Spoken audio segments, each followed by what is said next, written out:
रामायण क्या है? एक रात की बात है। माता कौशल्या जी को सोते में अपने महल की छत पर किसी के चलने की आहट सुनाई दी। नींद खुल गई। पूछा कौन है?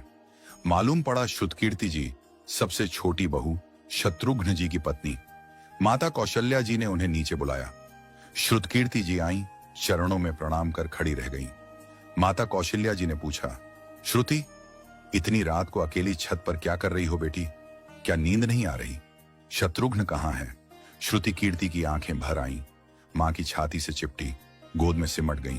बोली, मां, उन्हें तो देखे हुए 13 वर्ष हो गए। उफ! कौशल्या जी का हृदय कांप कर झटपटा गया। तुरंत आवाज लगाई। सेवक दौड़े आए। आधी रात ही पालकी तैयार हुई। आज शत्रुघ्न जी की खोज होगी। मां चली। आपको मालूम है शत्रुघ्न जी कहाँ मिले? अयोध्या जी के जिस दरवाजे के बाहर भरत जी नंदीग्राम में तपस्वी होकर रहते हैं, उसी दरवाजे के भीतर एक पत्थर की शिला है। उसी शिला पर अपनी बाह का तकिया बनाकर लेटे मिले।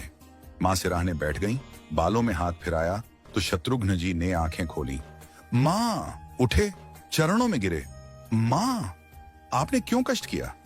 मुझे बुलवा लिया होता। मां ने कहा, शत्रुघ्न यहां क्यों? शत्रुघ्न जी की रुलाई फूट पड़ी। बोले, मां, भैया राम जी पिताजी की आज्ञा से वन चले गए।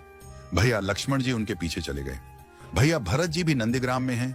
क्या ये महल, ये रथ, ये राजसी वस्त्र विधाता ने मेरे ही लिए बनाए हैं? माता कौशल्या जी निरुत्तर रह गई। देखो क्या है ये राम कथा। ये भोग की नहीं, त्याग की कथा है। यहां त्याग की ही प्रतियोगिता चल रही है और सभी प्रथम हैं। कोई पीछे नहीं रहा। चारों भाइयों का प्रेम और त्याग एक दूसरे के प्रति अद्भुत, अभिनव और अलौकिक है। रामायण जीवन जीने की सबसे उत्तम शिक्षा देती है। भगवान राम को 14 वर्ष का वनवास हुआ तो उनकी पत्नी सीता मैया ने भी सहर्ष वनवास स्वीकार कर लिया। परंतु बचपन से ही बड़े भाई की सेवा में रहने वाले लक्ष्मण जी कैसे राम जी से दूर हो जाते? माता सुमित्रा से तो उन्होंने आज्ञा ले ली थी वन जाने की, परंतु जब पत्नी उर्मिला के कक्ष की ओर बढ़ रहे थे तो सोच रहे थे कि मां ने तो आज्ञा दे दी, परंतु उर्मिला को कैसे समझाऊंगा, क्या बोलूंगा उनसे? यही सोच विचार करके लक्ष्मण जी जैसे ही अपने कक्ष में पहुंचे तो देखा कि उर्मिला जी आरती का थाल लेके खड़ी थी और बोली, आप मेरी चिंता छोड़ प्रभु, श्री राम की सेवा में वन को जाओ। मैं आपको नहीं रोकूंगी। मेरे कारण आपकी सेवा में कोई बाधा ना आए, इसलिए साथ जाने की जिद भी नहीं करूंगी। लक्ष्मण जी को कहने में संकोच हो रहा था, परंतु उनके कुछ कहने से पहले ही उर्मिला जी ने उन्हें संकोच से बाहर निकाल दिया। वास्तव में यही पत्नी का धर्म है। पति संकोच में पड़े उससे पहले ही पत्नी उसके मन की बात जानकर उसे संकोच से बाहर कर दे। लक्ष्मण जी चले गए, परंतु 14 वर्ष तक उर्मिला ने एक तपस्विनी की भांति कठोर तप किया। वन में प्रभु श्री राम माता सीता की सेवा में लक्ष्मण जी कभी सोए नहीं, परंतु उर्मिला ने भी अपने महलों के द्वार कभी बंद नहीं किए और सारी रात जाग जाग कर उस दीपक की लौ को बुझने नहीं दिया। मेघनाथ से युद्ध करते हुए जब लक्ष्मण जी को शक्ति लग जाती है और हनुमान जी उनके लिए संजीवनी का पर्वत लेके लौट रहे होते हैं, तो बीच में जब हनुमान जी अयोध्या के ऊपर से गुजर रहे थे तो भरत जी उन्हें राक्षस समझकर बाण मारते हैं और हनुमान जी गिर जाते हैं। तब हनुमान जी सारा वृत्तांत सुनाते हैं कि सीता जी को रावण हर ले गया, लक्ष्मण जी युद्ध में मूर्छित हो गए हैं। ये सुनते ही कौशल्या जी कहती हैं कि राम को कहना कि लक्ष्मण के बिना अयोध्या में पैर भी मत रखना, राम वन में ही रहे। माता सुमित्रा कहती हैं कि राम से कहना कि कोई बात नहीं, अभी शत्रुघ्न है, मैं उसे भेज दूंगी। मेरे दोनों पुत्र राम सेवा के लिए ही तो जन्मे हैं। माताओं का प्रेम देखकर हनुमान जी की आंखों से अश्रुधारा बह रही थी, परंतु जब उन्होंने उर्मिला जी को देखा तो सोचने लगे कि यह क्यों एकदम शांत और प्रसन्न खड़ी है। क्या इन्हें अपनी पति के प्राणों की कोई चिंता नहीं? हनुमान जी पूछते हैं, देवी, आपकी प्रसन्नता का कारण क्या है? आपके पति के प्राण संकट में हैं। सूर्य उदित होते ही सूर्य कुल का दीपक बुझ जाएगा।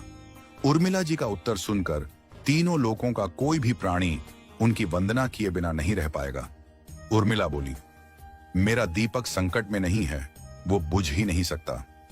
रही सूर्योदय की बात, तो आप चाहें तो कुछ दिन अयोध्या में विश्राम कर लीजिए, क्योंकि आपके वहां पहुंचे बिना सूर्य उदित हो ही नहीं सकता। आपने कहा कि प्रभु श्री राम मेरे पति को अपनी गोद में लेकर बैठे हैं। जो योगेश्वर प्रभु श्री राम की गोदी में लेटा हो, काल उसे छू भी नहीं सकता। यह तो वो दोनों लीला कर रहे हैं। मेरे पति जब से वन गए हैं तब से सोए नहीं हैं। उन्होंने न सोने का प्रण लिया था, इसलिए वे थोड़ी देर विश्राम कर रहे हैं, और जब भगवान की गोद मिल गई तो थोड़ा विश्राम ज्यादा हो गया। वे उठ जाएंगे। और शक्ति मेरे पति को लगी ही नहीं, शक्ति तो प्रभु श्री राम जी को लगी है। मेरे पति की हर श्वास में राम है, हर धड़कन में राम, उनके रोम रोम में राम है, उनके खून की बूंद बूंद में राम है। और जब उनके शरीर और आत्मा में ही सिर्फ राम है तो शक्ति राम जी को ही लगी, दर्द राम जी को ही हो रहा। इसलिए हनुमान जी आप निश्चिंत होके जाए, सूर्य उदित नहीं होगा। राम राज्य की नींव जनक जी की बेटियां ही थीं, कभी सीता तो कभी उर्मिला। भगवान राम ने तो केवल राम राज्य का कलश स्थापित किया, परंतु वास्तव में राम राज्य इन सब के प्रेम, त्याग, समर्पण और बलिदान से ही आया। जिस मनुष्य में प्रेम, त्याग, समर्पण की भावना हो, उस मनुष्य में राम ही बसता है। कभी समय मिले तो अपने वेद, पुराण, गीता, रामायण को पढ़ने और समझने का प्रयास कीजिएगा। जीवन को एक अलग नजरिए से देखने और जीने का सुर मिलेगा। लक्ष्मण सा भाई हो, कौशल्या माई हो, स्वामी तुम जैसा मेरा रघुराय हो, नगरी हो अयोध्या सी, रघुकुल सा घराना हो, चरण हो राघव के जहां मेरा ठिकाना हो त्याग भरत जैसा, सीता सी नारी हो, लवकुश के जैसी संतान हमारी हो, श्रद्धा हो श्रवण जैसी, सबरी सी भक्ति हो, हनुमत के जैसी निष्ठा और शक्ति हो। ये रामायण है, पुण्य कथा श्री राम की। जय जय श्री राम।